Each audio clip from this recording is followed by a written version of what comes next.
Tigilan niyo ako, may mga asawa ko sa Pilipinas. Yung iba, eto mga bata. Hindi, kakanta ako ng awitin, ito ay medyo may pagkabaduy.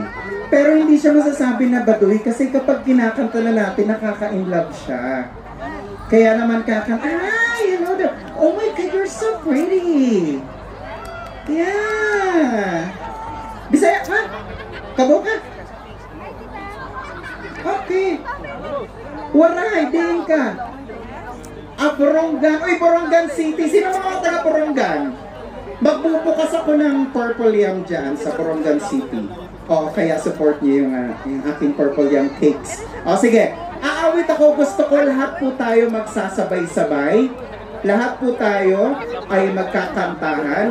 At ito, hi Mami! Hello po. Ay, okay! Opo, kumusta ka na? Nung last time, di ba nagkita-kita po tayo? Oo, kumusta na po? Paps, auntie ni Allen. Ni Allen. Ayun. Yung aking handler. Hello po, kumusta ka na? Di ba umuwi ka ng Pilipinas? Kwentuhan mo na tayo rito. Hayaan mo na natin sa... Sabi lang po. Hindi, kakanta pa ako. Babalikan po kita dyan. Hello po, hi!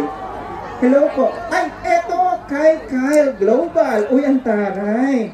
Oo, may mga fans pala rito si Kyle. Ang dami. Kahit naman saan, napakagwapong bata. Ang galing-galing sumayaw. Ang galing.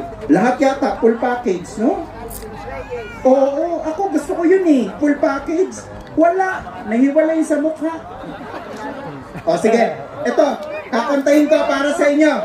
Palakpakan po! Yay! Sa mga nakakaalam, sumabay ko Sa mga hindi po nakakaalam, bahala kayo.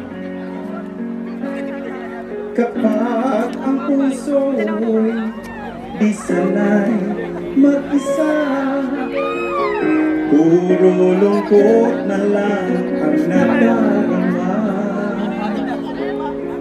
Kapag walang tibok, walang ligaya, kapag wala ka, buhay ko'y walang sigla. Remember me!